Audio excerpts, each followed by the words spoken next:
ప్రపంచంలో మంచి మార్పు తీసుకురావాలనుకునే ఏ సంస్థకైనా సరైన పార్ట్నర్షిప్స్ చాలా అవసరం. కానీ వాటిని సరిగ్గా ప్రభావవంతంగా ఎలా నిర్మించాలి? ఈరోజు మనం దాని గురించిన ఒక బ్లూ ప్రింట్ను పరిశీలిద్దాం. సరే, మరి ఇక్కడ మన ముందున్న ప్రశ్న ఇదే. జవాబుదారీతనం, పారదర్శకత వీటన్నిటినీ పాటిస్తూ ఈఎస్జీ ప్రభావాన్ని ఎలా పెంచగలం? చాలా సంస్థలు ఎదుర్కొనే పెద్ద సవాలు ఇది. ఈరోజు మనం చూడబోయే ఫ్రేమ్వర్క్ సరిగ్గా ఈ బ్యాలెన్స్ ఎలా సాధించాలో వివరిస్తుంది. ఏ పెద్ద కట్టడం కట్టాలన్నా ముందు పునాది చాలా బలంగా ఉండాలి కదండి. అలాగే పార్ట్నర్షిప్స్ విషయంలో కూడా అంతే. అసలు ఈ భాగస్వామ్యం ఎందుకు అనే ప్రశ్నకు స్పష్టమైన సమాధానం ఉండటమే ఆ పునాది. సరే, ఈ భాగస్వామ్యాలనేవి రకరకాలుగా ఉంటాయి. కొన్ని చాలా పెద్దవి స్ట్రాటజిక్ లెవెల్లో ఉంటాయి, పునరుత్పాదక శక్తి ప్రాజెక్టులు లాంటివి. మరికొన్నేమో క్షేత్రస్థాయిలో, అంటే స్థానికంగా ఉండే స్కూళ్లకు సాయం చేయడం లాంటి ఆపరేషనల్ పనులన్నమాట. ఉద్దేశ్యం స్పష్టమయ్యాక ఇక అతి ముఖ్యమైన దశ సరైన వాళ్లని భాగస్వాములుగా ఎంచుకోవటం. ఇది చాలా జాగ్రత్తగా తీసుకోవాల్సిన నిర్ణయం.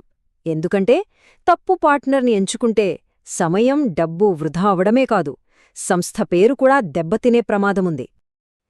ఇలా ఒక పద్ధతి ప్రకారం వెళితే సరైన పార్ట్నర్ను వెతకటం చాలా సులభమవుతుంది. వాళ్ళు ఒక ప్రభుత్వ సంస్థ అయినా సరే, లేదా ఒక ఎన్జిఓ అయినా సరే. మన లక్ష్యాలు, వాళ్ల లక్ష్యాలు ఒకటేనా? మన విలువలు కలుస్తున్నాయా అని మొదటినుంచే నిర్ధారించుకోవచ్చు. ఓకే, సరైన వ్యక్తులు దొరికారు. ఇప్పుడు అసలు పని మొదలవుతుంది. ఈ ప్రాజెక్ట్కి ఒక స్పష్టమైన బ్లూ ప్రింట్ గీసుకోవాలి. అంటే మనం ఏమి చేయబోతున్నామో వివరంగా ప్లాన్ చేసుకోవాలి. అంటే బ్లూ ప్రింట్ అంటే పర్యావరణాన్ని కాపాడదాం అని గాల్లో మాటలు చెప్పడం కాదు, ఖచ్చితంగా ఉండాలి. ఉదాహరణకి, వచ్చే ఏడాదిలోగా కార్బన్ ఉద్గారాలను 20% తగ్గిస్తాం అని. ఇలా కొలవగలిగే, సమయంతో కూడిన లక్ష్యాలుండాలి. ఇక్కడ చూడండి, ప్రతి లక్ష్యానికి ఒక కేపీఐ, అంటే కీలక పనితీరు సూచిక, ఇంకా ఒక టైం లైన్ ఎలా జతచేసి ఉన్నాయో. దీనివల్ల ఏమవుతుందంటే జవాబుదారీతనం అనేది ఆటోమేటిక్గా సిస్టంలోనే భాగంగా ఉంటుంది. ఎవరు ఏం చెయ్యాలో, ఎప్పట్లోగా చెయ్యాలో స్పష్టంగా తెలుస్తుంది. ఈ బ్లూ ప్రింట్లో మనం చాలా అంశాలపై దృష్టి పెట్టొచ్చు. పునరుత్పాదక శక్తి లాంటి పర్యావరణ కార్యక్రమాల నుండి విద్య లేదా ఆరోగ్యానికి సంబంధించిన సామాజిక అభివృద్ధి వరకు, లేదా పారదర్శక పాలసీలు తీసుకురావడం వరకు. ఇలా ఏ రంగంలో పనిచేసినా ప్రతిదీ ఒక నిర్దిష్టమైన మార్పును సృష్టిస్తుంది. పునాది వేశాం, బ్లూ ప్రింట్ గీశాం. ఇప్పుడు దాన్ని నిజం చేసే సమయం. అదే నిర్మాణ దశ. అంటే ఈ ప్లాన్కి జీవం పోయడానికి కావలసిన నియమాలు, వనరులు ఎలా సమకూర్చుకోవాలో ఇప్పుడు చూద్దాం. ఇందులో చాలా ముఖ్యమైనది MOU, అంటే మెమొరాండమ్ ఆఫ్ అండర్స్టాండింగ్. ఇది ఒక రకంగా చట్టపరమైన పునాది అన్నమాట. ఈ భాగస్వామ్యంలో ఎవరి పాత్ర ఏంటి, ఎవరి బాధ్యతలు ఏంటి అనే విషయాలన్నిటినీ ఇది స్పష్టంగా నిర్దేశిస్తుంది. ఈ ఫ్రేమ్వర్క్లో ముఖ్యంగా 5 భాగాలు ఉంటాయి. మనం కలిసి ఎంతవరకు పనిచేయాలి, ఈ ఒప్పందం ఎంతకాలం ఉంటుంది, ఎవరి పనులు వాళ్లేంటి, వనరులు ఎలా పంచుకోవాలి, ఇంకా ముఖ్యంగా ఎలా కమ్యూనికేట్ చేసుకోవాలి అనేవి. ఈ 5 పాయింట్లుని ఫాలో అయితే ఏది మిస్ అవ్వకుండా చూసుకోవచ్చు. అయితే మంచి నియమాలు ఉంటే సరిపోదు కదా, వాటిని అమలు చేయడానికి సరైన వనరులు కూడా కావాలి. అసలు ఈ ప్రాజెక్ట్కి డబ్బు ఎక్కడ్నించొస్తుంది, ఆ వచ్చిన డబ్బుకు ఎవరు బాధ్యత వహిస్తారు? ఈ ఆర్థిక పారదర్శకత అనేది విజయానికి చాలా ముఖ్యం. ఇక్కడ చూడండి, ఫండింగ్ వివరాలు ఎంత స్పష్టంగా ఉన్నాయో. గ్రాంట్ల రూపంలో వచ్చినా లేదా CSR ఫండ్స్ అయినా ప్రతి రూపాయి ఎక్కడ ఖర్చవుతోంది, దానికి జవాబుదారీ ఎవరు అనేది క్లియర్గా ఉంది. ఇదే అసలైన పారదర్శకత. సరే, నిర్మాణం పూర్తయింది, అంతా అయిపోయిందనుకోవడానికి లేదు.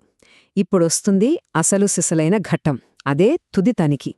మనం చేసిన ఈ పని వల్ల నిజంగా ఏమైనా మార్పొచ్చిందా, శాశ్వత ప్రభావం చూపిందా లేదా అని కొలవడం. విజయం అంటే కేవలం ప్రాజెక్టు పూర్తి చేయడం కాదు, ఆ ప్రాజెక్టు వల్ల ఏం సాధించాం అనేది ముఖ్యం. ఇక్కడే మన బ్లూ ప్రింట్ నిజంగా పనిచేసిందా లేదా అని తేలుతుంది. మనం అనుకున్న ఫలితాలు వచ్చాయా? చూడండి, ఇది కేవలం కథలు చెప్పడం కాదు, అంతా డేటా ఆధారంగా ఉంటుంది. పర్యావరణంపై, సమాజంపై మన పని ఎంత ప్రభావం చూపింది అనడానికి ఇది ఒక స్పష్టమైన, కొలవగలిగే రుజువు అన్నమాట.